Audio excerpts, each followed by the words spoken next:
أعوذ بالله السميع العليم من الشيطان الرجيم بسم الله الرحمن الرحيم الحمد لله رب العالمين وبه نستعين وصلى الله على محمد وعلى الطاهرين وعلى الله عليهم أجمعين من الآن إلى قيام يوم الدين آمين رب العالمين آمين. Commentaire d'Oran Notba, la 54e partie. Une vidéo que j'ai intitulée Le Taqlid et la croyance. Là, Cheikh Mohamed Sanad va revenir sur certains sujets qu'il avait traités au début de la série, car je vous avais dit précédemment, dans la dernière vidéo que j'ai faite sur ce sujet du commentaire de Dora Notba, que c'était une autre année. Il commençait, donc il allait rentrer dans un autre sujet. Donc là, il revient pour, après rajouter, lui-même il le dit au début de la vidéo, au début de son cours. Donc si vous allez retrouver certaines idées, en vérité c'est une idée que vous avez vue au début de la série, c'est tout à fait normal. Donc je commence. Certaines informations religieuses ne sont pas prouvables avec un khabar conjecturel vrai. C'est-à-dire que conjecturel, c'est-à-dire que c'est un khabar qui est divergent par rapport aux éléments de la croyance connus. Vrai, c'est-à-dire on est lié à la chaîne de transmetteur, que la chaîne de transmetteur est juste. Donc à partir de là, on dit qu'il est vrai. Conjecturel, danni, mais vrai.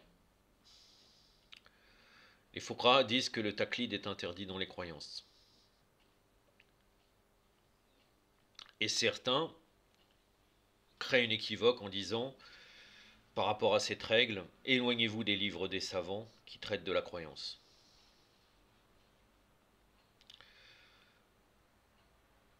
Al-Alam al-Illi, Sayyid al-Murtada, Shir al-Tusi, Shir al-Mufid et bien d'autres, ils n'ont pas suivi d'autres que pour leurs livres de croyance, mais ils se sont appuyés sur des preuves. Ils n'ont pas argumenté sans preuve. Ce n'est pas parce qu'il n'y a pas de taqlid sur cette question qu'on doit s'éloigner des ulama. Le savant, que ce soit dans le fiqh, la croyance ou autre science, n'a pas écrit ce qui lui passe par la tête. Mais il s'est basé sur sa compréhension des preuves. Donc que dire pour un simple croyant? C'est-à-dire que le croyant... Que dire pour un simple croyant? C'est-à-dire qu'il est évident qu'il faut se baser sur des preuves. Si un savant s'est basé sur des preuves pour établir leurs règles et les idées qu'il y a dans leurs livres, il est évident que pour un simple croyant, il faut aussi avoir des preuves. S'appuyer sur un savant pour déterminer sa croyance, ce n'est pas faire taqlid, ce n'est pas faire son taqlid. Dans la croyance, le simple croyant doit faire un effort, même d'une manière générale, c'est-à-dire peut-être pas dans les détails, car il n'en a pas la capacité, pour la plupart des simples croyants. Il doit s'appuyer sur la science des ulama, mais ne pas s'appuyer sur leur fatwa, sur leur croyance, c'est-à-dire les fatwas qui ne sont pas générales, particulières, il ne doit pas s'appuyer sur elles, sur sa croyance. Celui qui appelle à se séparer totalement des savants est un ignorant. Le croyant, bien sûr, peut prendre position aussi sur la croyance en acceptant ou affaiblissant, tout en cédant des avis des ulama. C'est-à-dire que là, il choisit un ulama, bien sûr, un ulama juste, chiite, qui n'est pas dévié, qui est connu pour avoir une bonne croyance. Il peut s'appuyer sur un et rejeter un autre, au niveau de son avis, tout en cédant des avis des ulama. Dans la croyance, nos savants disent que la preuve conjecturale n'est pas suffisante.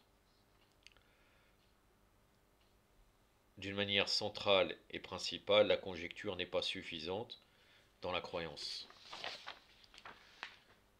Ça ne veut pas dire que tu dois délaisser les hadiths, mais ne pas regarder les moyens d'arriver aux hadiths. C'est-à-dire que tu ne dois pas délaisser les hadiths, mais tu ne cherches pas forcément la chaîne de transmetteur. Tu dois te baser sur le texte et ses preuves. Le texte doit être doit être par les bases solides de la religion et de la croyance. Appuyé par les bases solides de la religion et de la croyance. Le ilm al-rijal, prosopographie, n'est pas suffisant dans la croyance. Ce qui sert dans le ilm al-kalam, c'est-à-dire la croyance, sont les preuves scientifiques dans le récit, khabar. Retourner au hadith n'est pas d'aller vers le ilm al-rijal, mais d'aller vers la parole de l'infaillible, alayhi salam, alayhi salam. Avec les textes religieux, il peut toujours revenir aux bases stables et confirmées de la religion, c'est-à-dire les choses très connues de la religion. Les dohas et les ziyaras sont des textes de la croyance, en premier lieu avec un aspect adoratif. Un des piliers du doha, c'est la connaissance de la croyance vraie.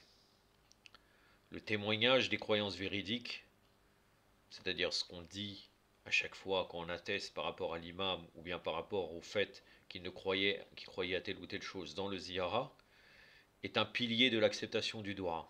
C'est-à-dire le fait qu'on va attester cela à travers le doha, le texte sacré de l'imam, le doha ou bien le ziyara. Le ziyara est un des piliers, et un de ces piliers, c'est ouvrir le dossier des croyances vraies.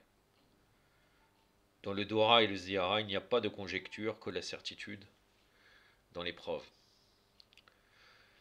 C'était assez court, mais très riche. Ça a été vraiment quelque chose là qui concerne vraiment les étudiants en sciences religieuses. Je pense que vraiment si on approfondit chaque phrase de ce qui a été dit, on peut vraiment avoir des bases solides sur le sujet des croyances à travers ce simple texte. Je vais terminer avec le Mémorial des Justes, le tome 2, le récit 119, un récit qui s'appelle Même marchand d'esclaves à la page 142 du tome 2.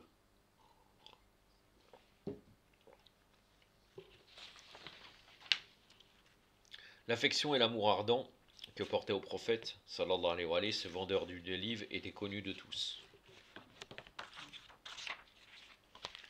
Nul n'était sans savoir qu'il aimait l'envoyé d'Allah, sallallahu alayhi wa sallam, à cœur ouvert, et qu'il devenait impatient si un jour passait sans qu'il ait pu le voir.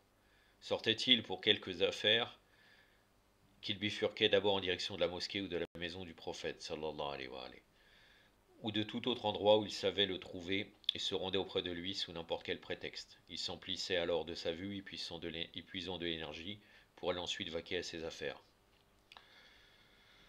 Parfois, lorsque les gens entouraient le prophète, et qu'il se retrouvait derrière la foule, il tendait le cou dans l'espoir de l'apercevoir peut-être, ne serait-ce qu'un instant. Un jour, celui-ci l'aperçut, qui s'efforçait de le voir de derrière la foule, et il se haussa à son tour pour lui permettre de le voir aisément. Ce jour-là, comme de coutume, l'homme alla vaquer à ses affaires après avoir vu l'envoyé d'Allah, sallallahu alayhi wa sallam, mais il ne tardait pas à revenir, l'apercevant pour la seconde fois ce jour-là. Le prophète l'appela d'un signe de la main et le fit asseoir à ses côtés. Aujourd'hui différait pour toi des autres jours, lui dit-il. Les autres jours, tu venais une fois, puis tu allais te consacrer à ton travail. Or aujourd'hui, tu es revenu une seconde fois. Pourquoi? Ô envoyé d'Allah, répondit l'homme, en vérité, mon affection pour toi envahit tant mon cœur aujourd'hui que je n'ai pu me livrer à mes affaires, il m'a fallu revenir. Le prophète, sallallahu alayhi wa sallam, Allahumma salli ala Muhammad wa ali Muhammad wa ala farajahum wa la'anadahum, fit une doua en sa faveur. L'homme rentra chez lui ce jour-là, et dès lors on ne le vit plus. Quelques jours passèrent, mais de cet homme point de nouvelles, point de traces.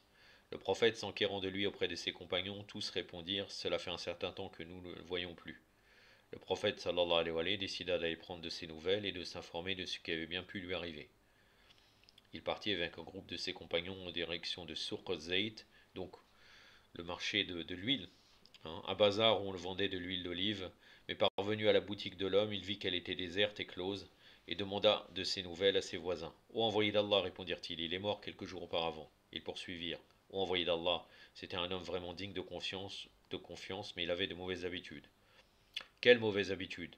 Il ne s'abstenait point de certains actes inconvenants, comme de fréquenter des femmes.